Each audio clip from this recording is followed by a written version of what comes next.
it's always good to be back. We opted out a winner this past weekend compared to the rest of the country, but I got bad news. We've opted back in for the coming week, so it's going to get a little chilly throughout the state of Florida relative to what we're used to, but we'll certainly get through that. I'm happy to be joined here today got a great cast. We got our First Lady, my wife Casey, who's done an amazing job. Dr. Joseph Ladapo, Florida Surgeon General, is here. And then we have your representative, Ryan Chamberlain. He's doing a really good job for you guys. Thank you. So before I get into some of this, and I'll let the First Lady and Joe handle most of that, I think it's important to point out when the election of 2024 happened, one of the things that I did was convene a special session of the Florida legislature, because I knew that it was very important that all state and local law enforcement would cooperate with DHS with respect to enforcing immigration laws. We had 4 years of an open border, 5, 7, 10 million people coming across illegally, probably 10, but certainly many, many millions, and that was a dereliction of duty by the President Biden at the time. And there obviously was a demand to stop that, but also to repatriate folks that had come illegally. And so we did that. We said we want to have a requirement that there's cooperation because that's really, really important. We had to fight to get that, but we eventually got it. And so what's ended up happening is, just Florida in the last, 8, 9 months, 10 months since we've been doing this, we've helped between state and local, we've gotten almost 20,000 illegal alien apprehensions, and that's over and above what DHS would be doing, on their own. But people are working together because we understand, we have responsibility to ensure, that the laws are enforced. What we're not doing, is what you have people like Waltz and this mayor doing, which is basically trying to sabotage the enforcement operations. They're creating a toxic environment where they're really inciting people, to go out and show hostility to the agents who are doing this. That is not a recipe for success. That is not the way that you do business. And so we're going to continue with positive cooperation. It's certainly made a difference here in Florida. I mean, we've got a lot of folks now that have been removed from our communities, and that makes the community safer. It obviously helps taxpayers going forward. But that cooperation, I think, has been really, really important. And you can't have a situation where you have an administration come in, they open the border illegally, you have all these people, and then someone gets elected to fix it, and you basically have a right to sabotage, and then you can't do so. What? The law didn't matter for all those years, and there's no way to correct.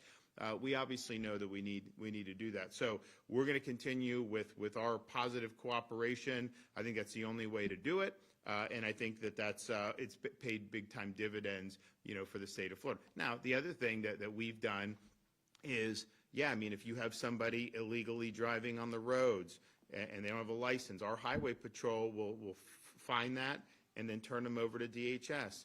Obviously, you do that. You have a criminal alien, leaves prison, we'll tell DHS, they come pick them up, and then they send them home to their country. You got to do that. Enforcement matters, but you also can help solve this problem by removing incentives to come and stay illegally. So we've done things like employment verification in Florida, E-Verify.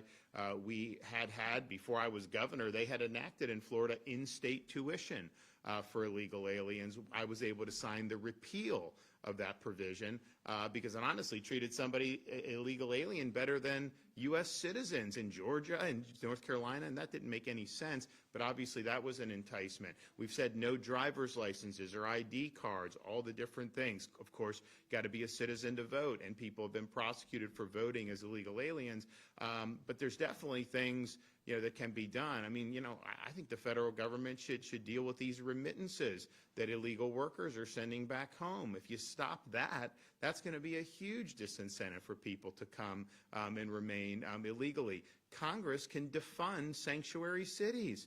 Like, these are cities that are being empowered. You know, the Republicans in the House, they just voted to continue funding sanctuary cities. Like, why would you do that? Defund that. So using the tools that you have to create, I think, an environment that's going to promote, you know, the rule of law is really, really important. Interior enforcement is part of that for sure, and no state's done more than Florida to assist that, and will continue to do it. But there's other things that I think are important. You know, we banned sanctuary cities in Florida my first year as governor. I mean, why would we want sanctuary jurisdictions to be able to do that?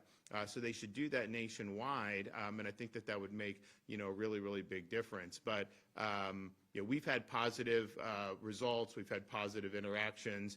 I think it's a very hostile situation that's been created, and that's not the way to do business, and that's not what we want to see. I think people want to see orderly society. They want to see the rules enforced. They want to see people working together, and that's what you're seeing in the free state of Florida. Now, we're here to talk about Florida's Healthy First initiative.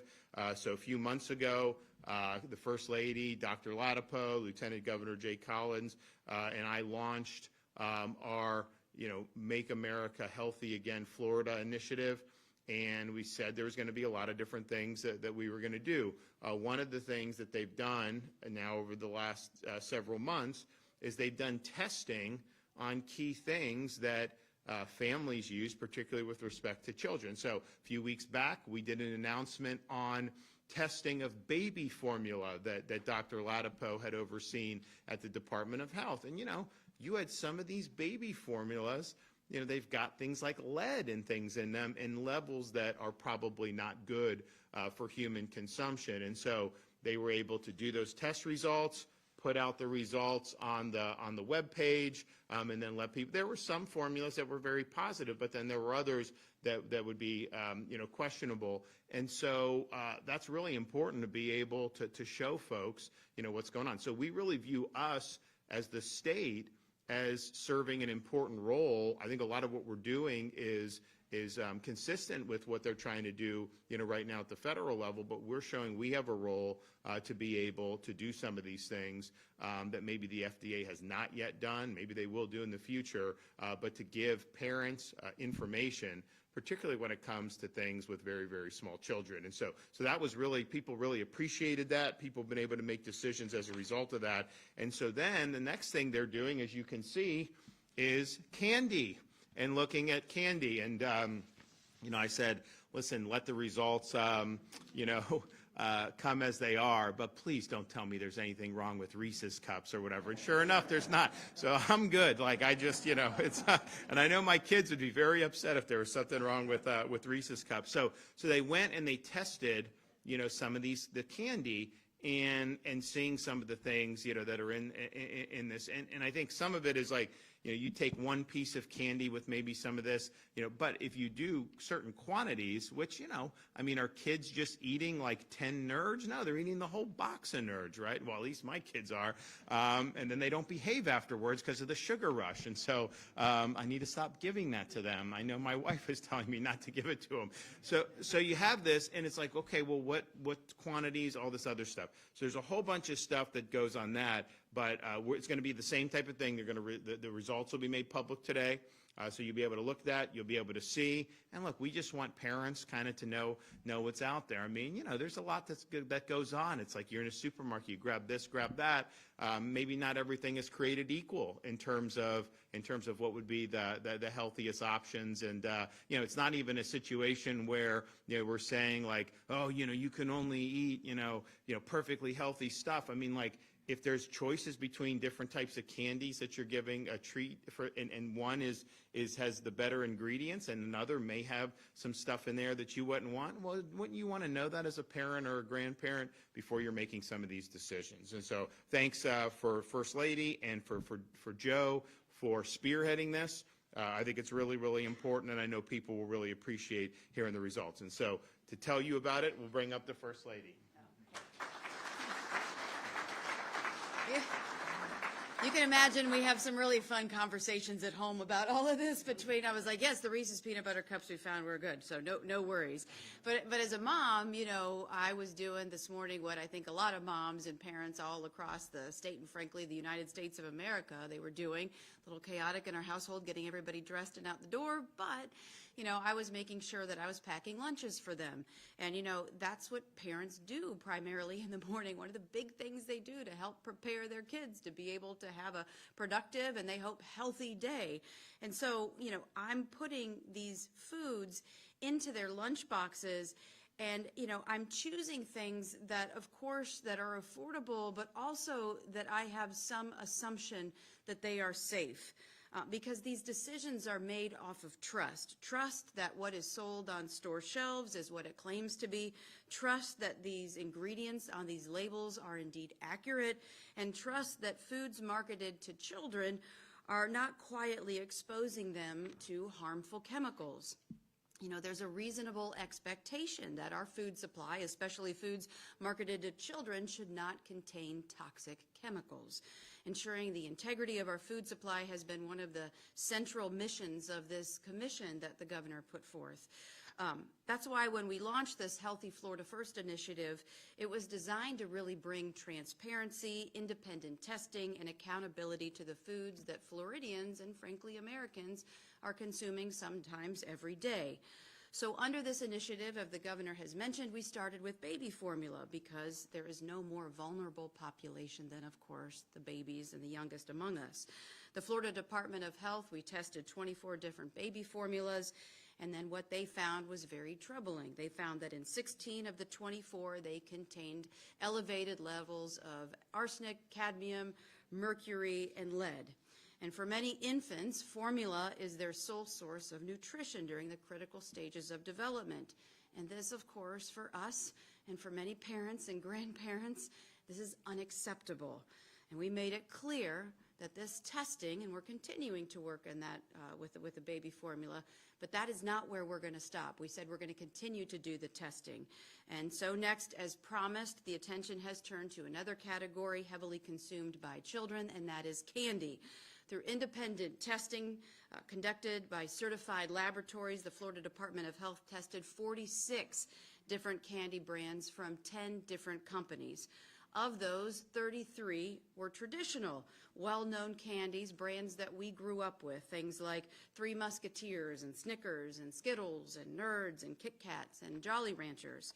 In 26 of the 33 traditional candy brands tested, arsenic was detected at elevated levels. These levels are problematic when evaluated over the course of a year, and this is where the distinction is so crucially important.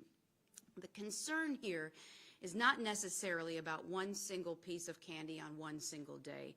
The concern is when these products are consumed, as they realistically are, repeatedly over time, exposure can exceed what the Department of Health has determined to be safe annual allotment for arsenic. And here's why the context really matters. Take Nerds, for example. Yes, my daughter really likes Nerds. According to the department's analysis, consuming more than 96 Nerds, the small granular pieces of Nerds in a year, exceeds what is considered a safe annual arsenic exposure for children. But 96 Nerds, as we well know, is not typically what comes in a box. When you think about it, a typical smaller box can contain about 2,000. If you get one of those big boxes that you get like a movie theater, that's about 8,000 Nerds. Asking families to stop at 96 pieces over a year is not realistic when it's viewed against how the product is packaged, marketed, and then consumed. Another example to give you context and perspective is Swedish fish. The Department of Health determined that more than 8 pieces of Swedish fish exceed the estimated safe annual arsenic exposure level for a child. Yet in a typical small bag, usually 3 to 5 ounces, there are anywhere from 50 to 100 pieces. Stopping at 8 pieces does not reflect the real-world consumption. The same with Jolly Ranchers. The hard candies also kids love. The department's analysis shows that more than 6 pieces can exceed the annual safe threshold for arsenic exposure. A standard 7-ounce bag typically contains anywhere from 25, 30, 40 individually wrapped candies. And on it goes through 26 different types of candies who tested for those elevated levels that, again, are problematic when you think about them in aggregate. And keep this in mind, too.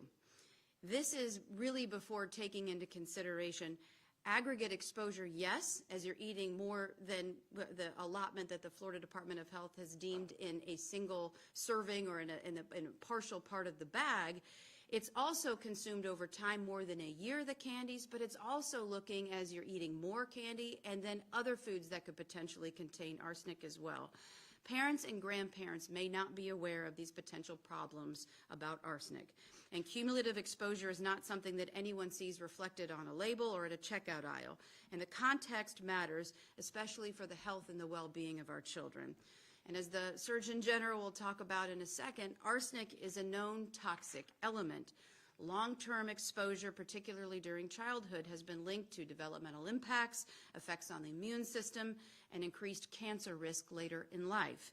Children are uniquely susceptible because they consume more food relative to their body weight and often have a less varied diet, and their developing organs are less able to metabolize and excrete the toxic substances. So that is concerning. But I do want to say that there is some good news, and it matters because context and perspective does matter with all of this.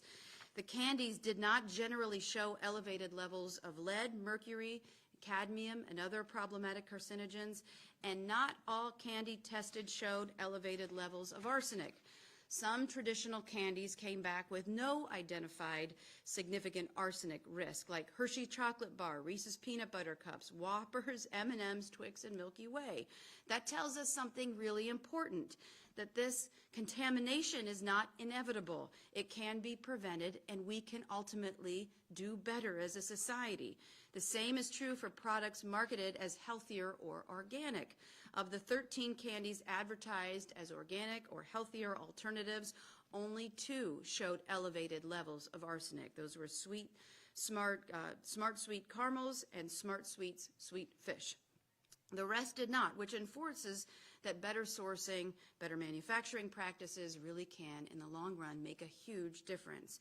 And this is about facts, this is about truth, it's about transparency, and ultimately it is about empowering consumers, grandparents, and parents. Floridians and frankly all Americans deserve to make informed decisions about what they feed their families and have confidence in those ingredients, that they're safe, and then have the trust that they are not corrupted by harmful chemicals. Our goal really has been, as the governor has articulated, to support the federal MAHA movement by working as force multipliers to be able to drive accountability through testing. The FDA primarily works as a reactionary force, stepping in after problems are identified. And while that role is very important, Florida is really working to change the system by supporting the FDA to not only continue to get in front of these problems by testing, but also by leading a coalition of states to trust but verify the integrity of our food supply. There is an expectation put on food manufacturers, and we are working to make sure that that expectation is met. And this is really bigger than just testing or candy. You know, I was thinking about this, that in Florida we have invested over $1 billion in cancer care and research. We have directed tens of millions of dollars towards pediatric care. The other day, the governor and I were in Jacksonville, Florida, where the Mayo Clinic there unveiled the first carbon ion treatment therapy. It's the only one in the entire Western Hemisphere, and it is here in the state of Florida. And we've also looked into innovative research like ivermectin and its potential to try to combat cancer. Those investments really matter, but prevention matters too. Reducing unnecessary exposure to arsenic and lead and cadmium and mercury and other harmful contaminants in the food supply, especially for our children, gives us a better chance of potentially warding off long-term health ramifications. We should be looking at prevention just as much as we are looking at treatment. So the takeaway, I think, is very simple. There should be a reasonable expectation that chemicals do not quietly make their way into our food supply. Consumers deserve transparency. Parents deserve information to be able to make informed decisions about their health and their children's health or their grandchildren's health. And companies should be held to standards that we know from the evidence are achievable. Healthy Florida First is about prevention, accountability, and trust. And honestly, we are just getting started with all of this. So if there is a question, we have put all of this out on the website on exposingfoodtoxins.com. We are just getting started, and I think we are doing some really historic things in the free state of Florida, and I'm just honored to be a part of it. Thank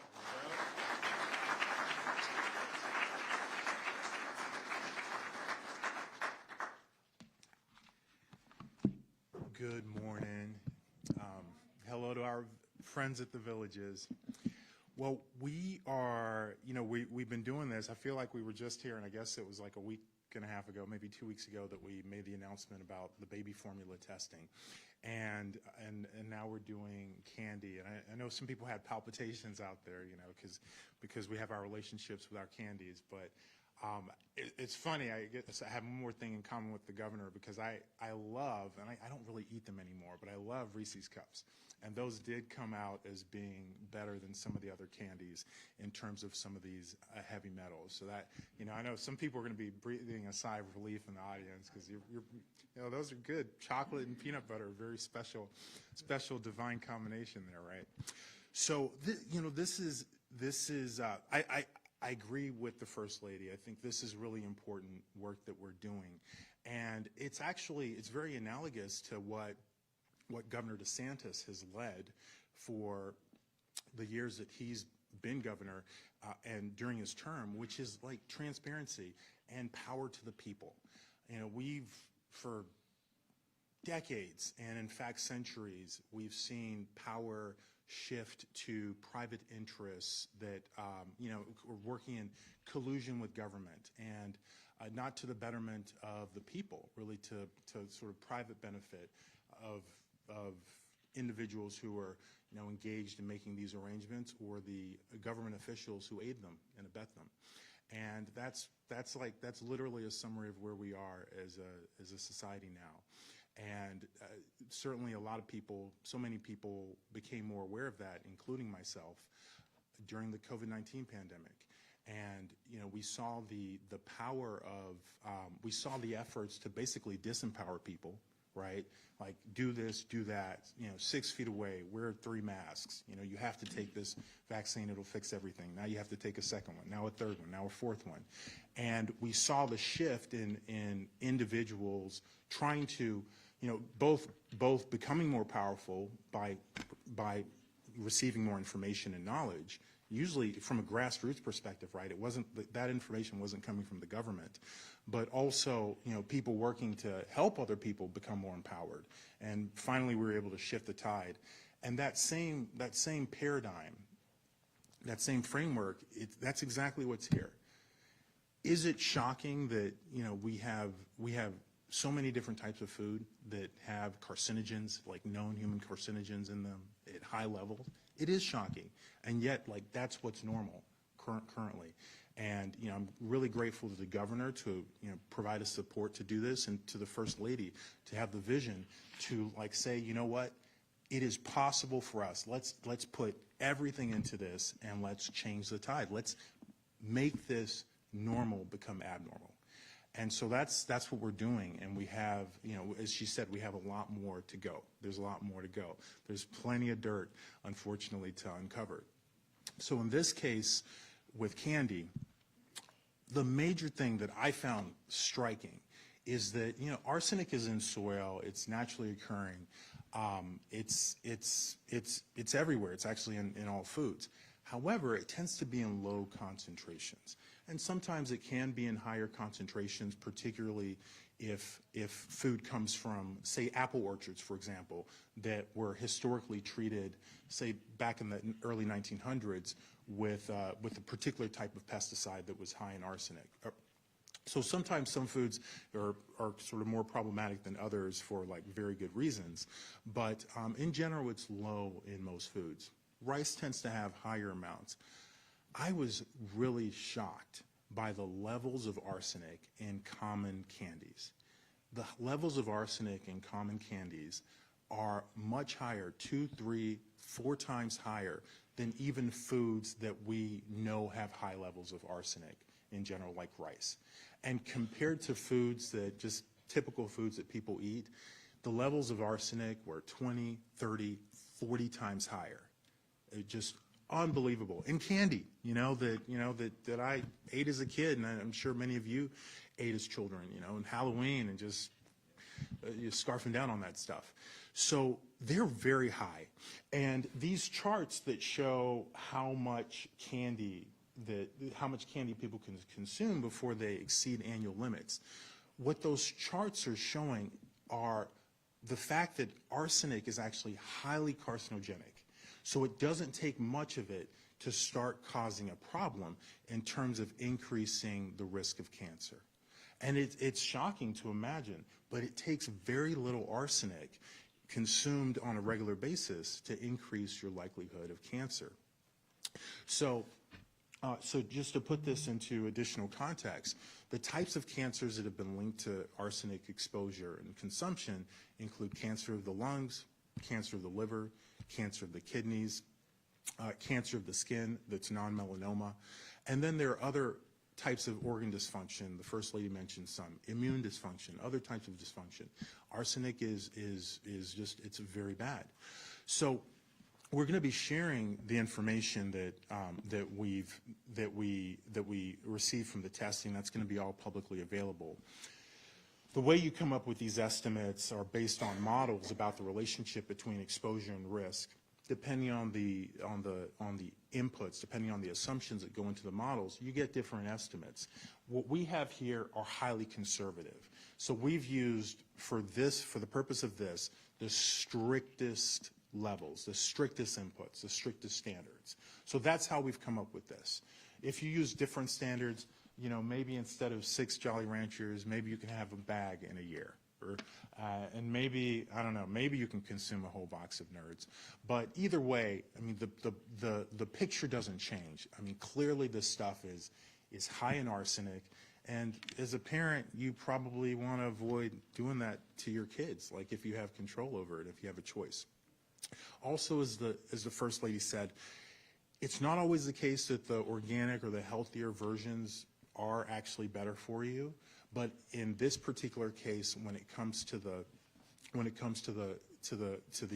metals, to the toxic metals, they actually do seem to be better for you. So, like, some people buy Unreal, and Unreal, I happen to know, makes peanut butter, chocolate, Reese's like candy. So that tended to test really good. There's some other brands, I think like one has like Goodies or Goodness or something like that, but that tended to test pretty good. But these other brands that are similar to the brands that most of us grew up eating at Halloween, but they do tend to be less toxic. So that's good news. So we have more work to do. As the First Lady said, we're going to keep pushing on this front hard because people deserve it, and we should not have ended up in this place in the first place where folks are consuming stuff and have no idea the types of risks that they're taking on when they're consuming it. And we're going to keep working in this area, and it's important because we deserve it. I mean, people deserve it, our families deserve it, our kids deserve better health. So thanks.